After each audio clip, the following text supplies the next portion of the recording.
নমস্কার নমস্কার দর্শক বন্ধুরা, সুস্বাগতম। আপনারা সবাই ভালো আছেন তো? আর আমরাও ভালো আছি।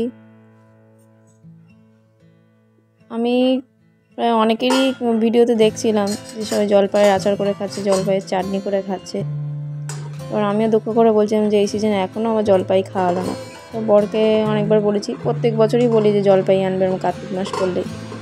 আর এই কার্তিক মাসে কার্তিক পুজো হলেও তো কার্তিক ঠাকুরকে জলপাইয়ের মালা পরায়। তো গত বছরে বরকে বলেছিলাম, বর বাজার থেকে জলপাই পায়নি বলে গত বছর মানে শ্বশুরবাড়িতে খাওয়া হয়নি।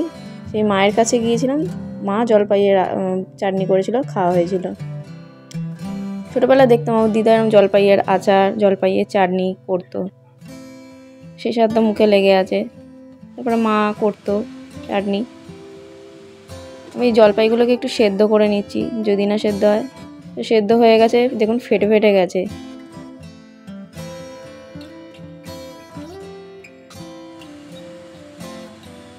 তো কার্তিকের সিজনে এই জলপাইটা যে আমার বর এনেছে, আমি খুব খুশি হয়েছি।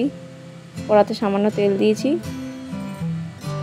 এবার একটু 5 ফোড়ন আর একটু শুকনো লঙ্কা ছিঁড়ে দিয়ে দেবো।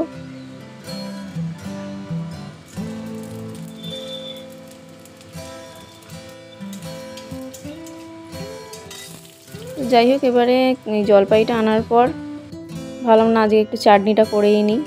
অনেকগুলোই বেশ জলপাই এনেছে।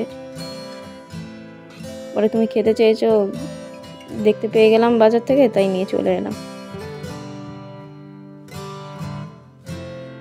আর এই তো কার্তিক মাসের সিজনেই জলপাইটা পাওয়া যাবে, আর তো জলপাই পাওয়া যাবে না।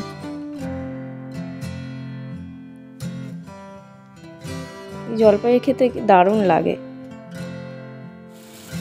একটু নুন দিয়ে দিচ্ছি স্বাদ মতো, আর একটু বেশি করে চিনি দিয়ে দেবো একটু নাড়াচাড়া করার পর। যারা জলপাইয়ের চাটনি করতে জানেন না, মানে একদম প্রথম করবেন, তারা আগে এই চাটনিটা করে দেখতে পারেন। চাটনিটাও খেতে ভালোই হয়।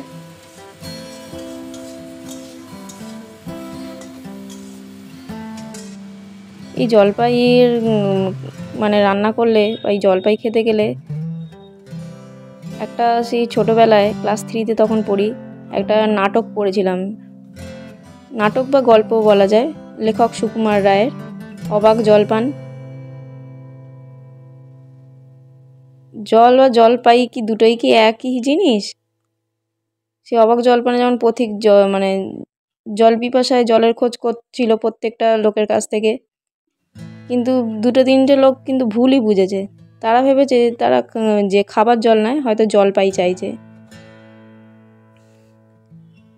জলও যা জলপাইও কি তাই, মাছও যা মাছরাঙাও কি তাই, চাল কিনতে গেলে কি চালতার খোঁজ করেন, আর বর যা বরকন্দাজও কি তাই। এই লাইনগুলো খুব মনে পড়ে যায়। সত্যি আমরা ছোটোবেলায় যেসব গল্প, নাটক, কবিতাগুলো পড়েছি, সেগুলো এখন আর এখনকার মানে যেটুকুনি আমি বই দেখেছি, বাচ্চারা যে পড়াশোনা করে, খুব বেশি তো দেখা হয় না।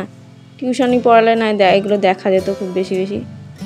তাদের মধ্যে এইসব, তাদের বইতে কই এইসব ধরনের গল্প দেখতে পাই না। তো যাই হোক, কথা বলতে বলতে আমার চাটনিটাও হয়ে গেল। ঠাকুরের প্রসাদ মিছরি, নকুলদানা, বাতাসা দিয়েই আজ চাটনিটা করলাম। কেমন লাগলো জানাবেন বন্ধুরা। জলপাই চাটনি খেতে চাইলে তাড়াতাড়ি চলে আসুন। আর ভিডিওটি ভালো লাগলে লাইক, কমেন্ট, শেয়ার, সাবস্ক্রাইব করবেন। Thank you.